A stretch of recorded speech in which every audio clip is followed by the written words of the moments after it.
Professor Fateh Muhammad ملک اردو کے حوالے سے ایک معتبر نام ہے۔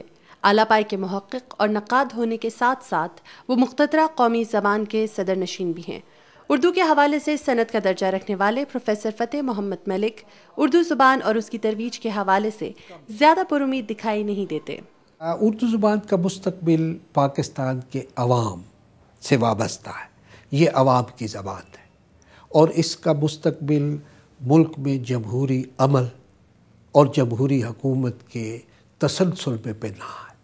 1973 کے آئین کی شق 251 میں درج ہے کہ پاکستان کی قومی زبان اردو ہے اور یوم آغاز سے 15 برس کے اندر اندر اس کو سرکاری اور دیگر اغراض کے لیے استعمال کرنے کے انتظامات کیے جائیں گے۔ پروفیسر فتح محمد ملک کا ماننا ہے کہ اردو کو ملک میں رائج کرنے کے درمیان حکمران طبقہ حائل ہے، کیونکہ مقتدرہ قومی زبان نے اس ضمن میں کام مکمل کر کے 1981 میں پہلی مرتبہ اس وقت کی حکومت کو رپورٹ کر دی تھی۔ ہمارے ملک کا حکمران طبقہ ابھی تک انگریزی کی استعماری گرفت میں ہے۔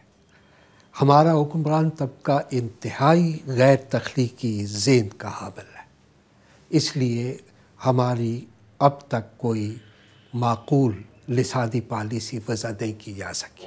ہر سال اردو کے حوالے سے سینکڑوں کتابیں شائع ہونے کے باوجود اسے اپنوں کی بیگانگی کا سامنا ہے۔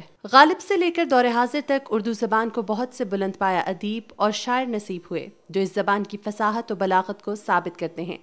معروف شاعر احمد فراز اردو زبان کو ایک چمن قرار دیتے ہیں جس کی حفاظت اہل چمن سے صحیح طور پر نہیں ہو پا رہی۔ اس زبان کو سوکھے کا مرض لگ گیا ہے۔